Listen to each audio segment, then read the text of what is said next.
Okay, so this is my, I'm testing everything in place. So this is my application video for the Colombo Hunters, and this is a coach position.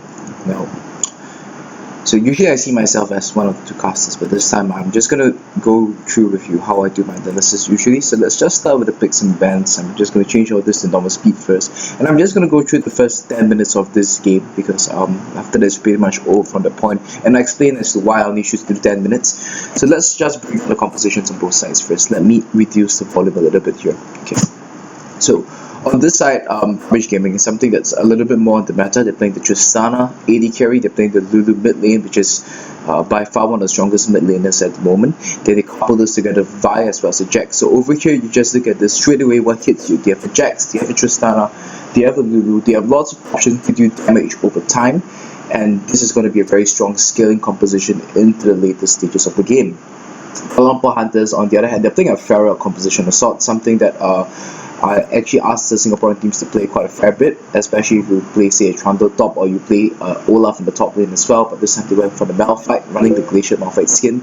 So what we're going to be having over here is a composition with lots of engaged tools in the side. They have a fair bit of disengage. It's kind of a cookie cutter composition. They can kind of do everything. It can siege, it can team fight, it can create picks as well with this with the various ultimates. But why I always say that this is a very interesting composition to practice with is because it focuses a lot on your communication skills as a team, and you need to know when your power spikes are going to be in order to win this composition. It's a very well balanced team composition, but you need to know what you're going to be doing with it in relation to what your opponents have. So in this case, they're effectively going to be playing a timer composition. What they want to do is get their ultimates up as soon as possible and start team fighting with their opponents whenever there's an objective and whenever there's an opportunity to do so. So on the side of the Colombo Hunters, they have these big ultimates here: Glacier Prison, Unstoppable Force, Common Shockwave, Enchanted Crystal Arrow. Glacier Fissure not so much in this case, but you have these huge 4 ultimates over here. They kind of want to wombo combo together, layer them on top of your opponents and get multiple kills. So this is something that I always say, when you practice such compositions, the most important thing is to know your spell orders, know what is your method of approach to its team fighting, and execute it accordingly. So in this case, which comes first? Is it the Enchanted Crystal Arrow, or is it the teleport flank coming from the Malphite that starts things off with Unstoppable Force, or is it the Glacier Prison and stuff like that? I mean, personally, I prefer having the Malphite come in first, because Unstoppable Force is pretty much a guaranteed hit, or you can have the Enchanted Crystal Arrow. Either or, because these two are relatively, because Enchanted Crystal Arrow is relatively low risk, so you can fire it from a distance, and if things don't really work out well, you don't catch your key targets, you can still back away from that one, because you got disengage tools in the form of Common Shockwave, you got Glacier Fissure, or you can just go in if you really need to contest an objective and really need to beat the timer, you can start with the Malphite in this case. So I'm just going to be watching through the first 10 minutes and explain to you you or whoever who's watching why I felt that Colombo Hunters, they don't really know what they're trying to be doing over here. So let's just skip towards the level 1 setup. Okay, so this is a level 1 setup. First things first. When you see this composition, what's the most important thing for them? Experience, right? You want level 6 on Ashe as soon as possible. You want a level deficit between the Malphite as well as the Jax, so that you can force these fights early. Because if Malphite gets a level lead on top of the Jax, he's going to be able to shove out the lane or simply be able to rotate down and start to find these fights a lot more easily. So there's every reason to go for lane top in this kind of scenario, but this is such a very passive. This is just like, okay, we're going to guard 5 and we're going to lay combat arts, and it's not saying that you've got very strong bully lanes as well. Ashe and Braum is a very passive lane pre-6. You just go down there, you farm pretty much.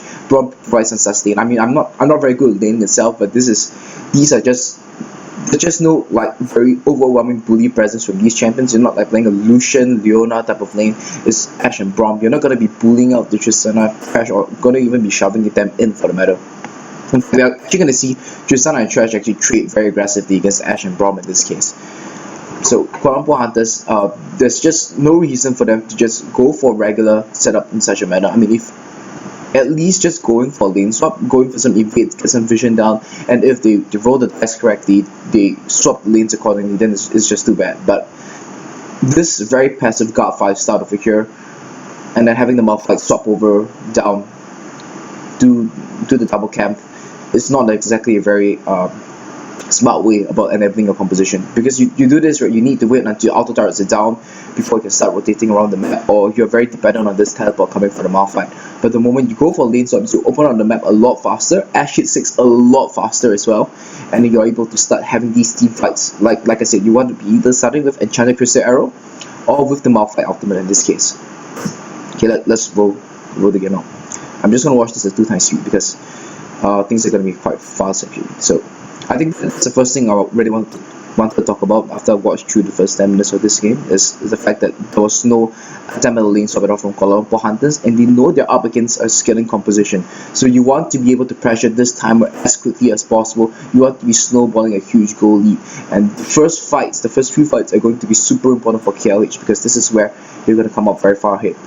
There's actually nothing much for me to watch over here. I mean, there's some interesting notes, interesting things to note about the mid lane matchups and stuff like that. But I'm pretty sure people who are more well versed with matchups can tell you about what's the lane psychology supposed to be like between Orianna and Lulu, what the jungle parting is going to be for Vi and Sejuani, what the gank timing is possibly going to be, and then we see some reads between Tainted Ones as well as HY as well. And where's the focus supposed to be overall? I actually feel that in this case the Sejuani might actually want to go top a bit more, but maybe that lane psychology is playing into that Sejuani visiting mid a lot more. I'm just going to be looking for that one big fight in the bot lane, and then that's going to be it.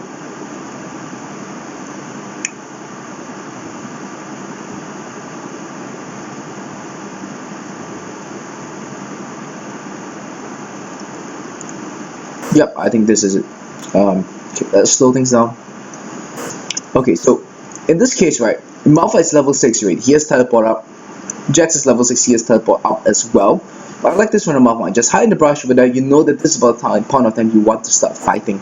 But over here, because you have an Ashe and you have a Braum that's behind already, they're going to be falling behind in levels. And I like this play from Garbage Camping a lot. It kind of feels it's really smart for them if they intended to abuse this window where they were level 6 and Ashe was not level 6 yet, because this composition is all so dependent. They're so dependent on them having the ultimate. Sejuani is level 5, Ashe is level 5, and Garbage Camping, they all just hit level 6. You even see the level up here on the Tristan over here, although that this isn't a very key ultimate. And then they decide to go in and make a big play on the bottom lane. The response from the Malphite is that this is kind of what Kuala Lumpur Hunters want, but this is not looking good for them. Level 5 on Ashe, level 5 on Sejuani, they don't have the big ultimates to take this fight. But nonetheless, we still see the Malphite teleporting anyway. We hope that teleport does come in, and the spread comes through. Straight away, he ultimates onto Tainted Ones. The one person who's the least relevant in the long drawn-out fight when Ashe doesn't have an arrow, when Sejuani just hit level 6 on Ishi, we are the Glacier Prison. You out Tainted Ones. Yes, you might be able to burst that person down, and the response comes in from the Jax. In fact, Tainted One's still alive at this point of time. They go in, they pick up the Malphite, they drop the ultimates down, and okay, they got one already. And at this point of time, what do? Ashe, level 5, you threw this big ultimate over here, you threw this big ultimate over here.